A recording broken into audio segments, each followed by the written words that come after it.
Next season, we're going to see the duo of Kyrie and Kevin Durant play together for the first time. When both of these trades were confirmed, it was huge news, as many people, myself included, thought that at least one of them was going to the Knicks. But unfortunately for Knicks fans, their biggest signing of the season was Julius Randle, and Max Kellerman of ESPN made sure to rub it into Stephen A. Smith, who is a Knicks fan through and through.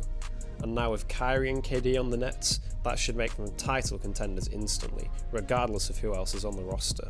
And in my opinion, they have a lot of underrated stars on their team. Starting with Caris LeVert, or sometimes known as Baby Durant, due to their similar style of game, but LeVert just being a bit shorter. And he's a pure scorer from everywhere, but excels in getting to the basket and using his long strides and long arms to his advantage.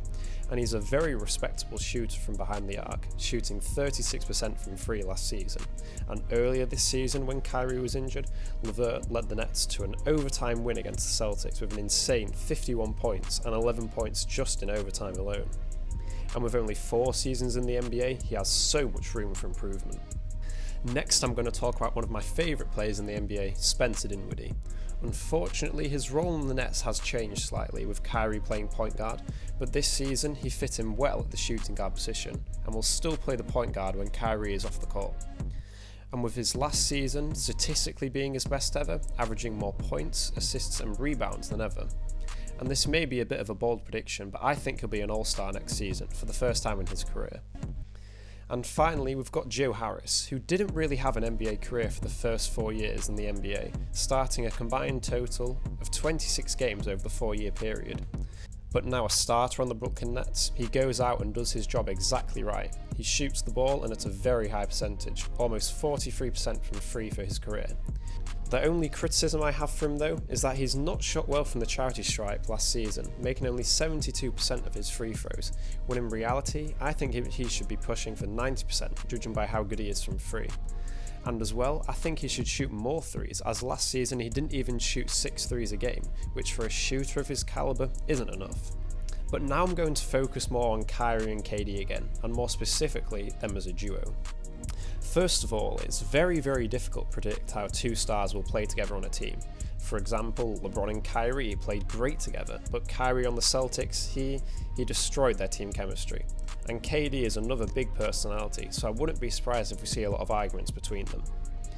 But after watching Kevin Durant's podcasts with Kyrie on it, they seem to be getting on very well and joked a lot about who's been better in practice and who wins the one-on-ones and so forth. So maybe this is a good sign that they will play great together. Who knows? And another reason they may work great together is that they're both used to playing with the stars on their team, and they've never been the only star on the team, other than Kyrie's short stint at Boston, you could argue. And Kevin Durant knows how to play with great point guards, as he's played with Westbrook and Steph Curry. And although him and Westbrook didn't work out, that seemed largely down to Westbrook and not Durant himself. But as well, I think a lot of people will have forgotten how good Kevin Durant really is, and how he's one of the hardest players to guard in the NBA. There has never been a 7-footer that can shoot the ball as well as he can, but also get to the basket like he can. Larry Bird was an incredible shooter and one of the greatest of all time, but he couldn't move like KD can. So where do I think the Nets will finish next season? I think they'll be competing with the Bucks, the Heat and the Celtics for that top seed, 100%.